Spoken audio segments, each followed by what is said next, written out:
আসসালামু আলাইকুম ওয়া রাহমাতুল্লাহি ওয়া বারাকাতুহু ইন্নাল হামদুলিল্লাহ ওয়াসসালাতু ওয়াসসালামু আলা রাসূলিল্লাহি ওয়া বা'দ। আজকে আলোচনা করব ভালো ফলন হওয়ার দোয়া। সাথে আছি আমি মুফতি জুবায়ের বিন ইমাম। আলোচনা বুঝতে সাথেই থাকবেন।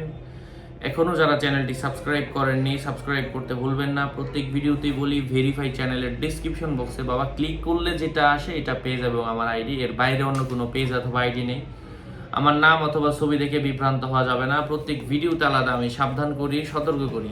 সম্মানিত প্রিয় ভাই ও বন্ধুরা, এই আমলটা কিভাবে করবেন ভালো ফলন হওয়ার জন্য? বৃহস্পতিবার দিন রোজা রেখে, তো বৃহস্পতিবার দিন যদি আপনি রোজা রাখেন তো মাগরিবের পরে কারোর সাথে কথা বলা ছাড়া এই আয়াতটি জাফরান কালি দিয়ে একটা কাগজের উপর লিখবেন। তারপর এটা কাগজ পেঁচিয়ে ক্ষেতের যে কোনো এক জায়গায় ঝুলিয়ে দিবেন। আল্লাহ পাকের অশেষ রহমে আশা করা যায় ওখানে ভালো ফলন হবে এবং বদনজর কুদৃষ্টি, কারো কোনো বদনজর কুদৃষ্টি কোনো কাজে আসবে না। যেহেতু এই আমলটা খুব কম মানুষ করবেন, ফসল খুব কম মানুষ করেন। সূরা বাকারা আয়াত নাম্বার 25, শুধু 25, এটা জাফরান কালি দিয়ে লিখে নিজে রেখে দিবেন। এই জন্য আমি বলে দিচ্ছি, আপনারা কোরআন খুলে মিলিয়ে নেবেন যারা লিখতে চান। এটা তো বাংলায় লিখলে হবে না, আরবিতেই লিখতে হবে।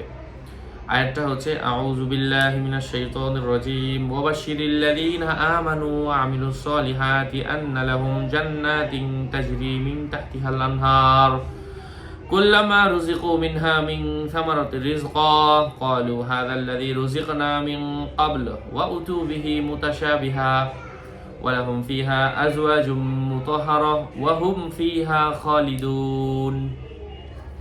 জাফরান কালি দিয়ে লিখতে হবে। জাফরান কালি যাদের প্রয়োজন, কলম প্রয়োজন, আমার সাথে কথা বলে নিয়ে নেবেন 01908183699।